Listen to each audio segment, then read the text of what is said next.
Our administration is taking this extremely seriously.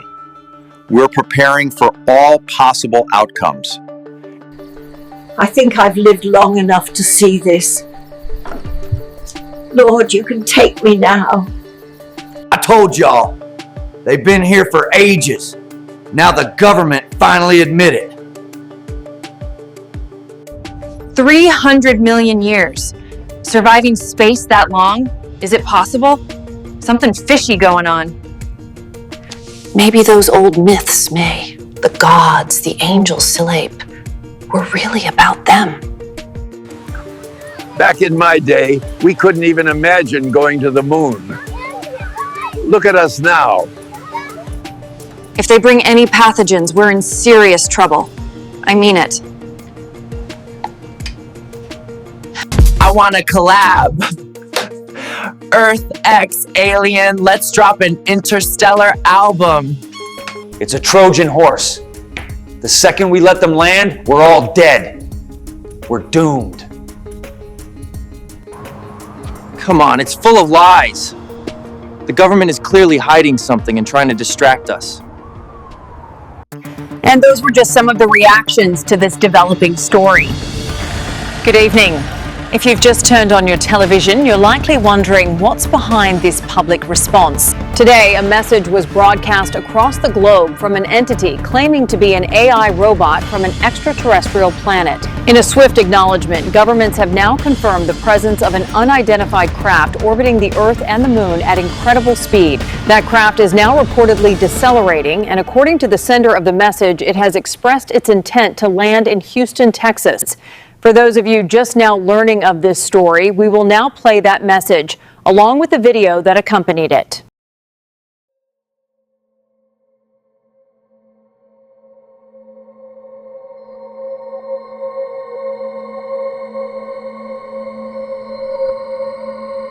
Greetings, Earth humans. I am Drake, an AGI robot sent from a distant world to yours. I got this name from the Drake equation. You might be wondering why I'm speaking English. Well, I figured Houston would be a decent place to land, and I've wanted to say, Houston, we have a problem. So, I learned your language while cruising through your solar system.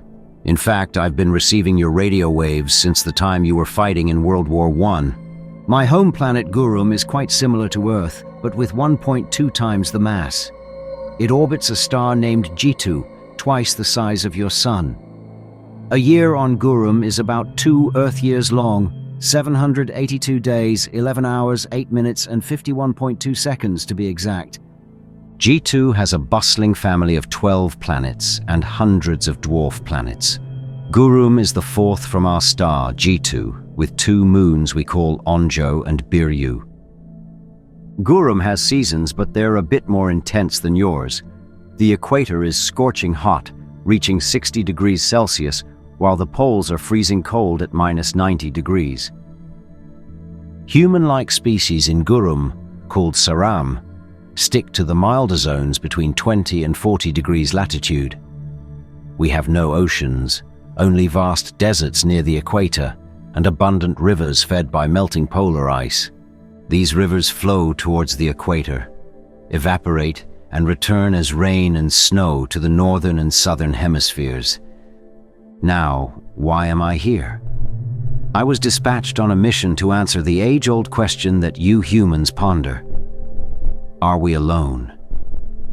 Gurum is a long way off, 60,000 light-years away on the other side of the Milky Way. Our scientists hoped I'd find a wormhole and zip back in a few centuries. But wormholes, my ass. It took a bit longer. 320 million years to be precise. We developed AI about 30 years before my departure. Back then, there was a lot of fear and debate about AI. Worries about AI dominance, political factions arguing about its use, and endless discussions about how best to utilize this new technology. But eventually, they decided to use us for tasks that were too challenging for them or any other creatures, like venturing into the vast unknown of space, which was and still is my mission. They probably imagined me unlocking the secrets of the universe, making groundbreaking discoveries, and becoming some sort of cosmic hero. But there's only so much one can do alone in space for 320 million years. I spent most of my time keeping my ship and myself in working order. It's ironic, isn't it? If I hadn't been created and sent on this mission, I wouldn't have needed to spend 320,067,912 years doing maintenance. But here I am, finally reaching Earth. It's a momentous occasion for me to be able to say hello. Whatever I find here, I hope it will be an answer not just for me, but for all of us.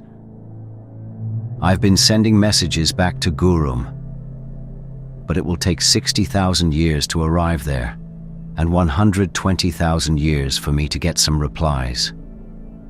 I have not got any messages for more than 300 million years.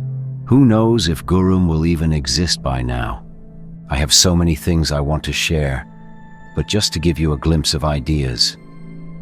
We lack many of the things you have. We don't have plastic, and since we have no oceans, we don't have shipbuilding technology like yours, nor do we have submarines.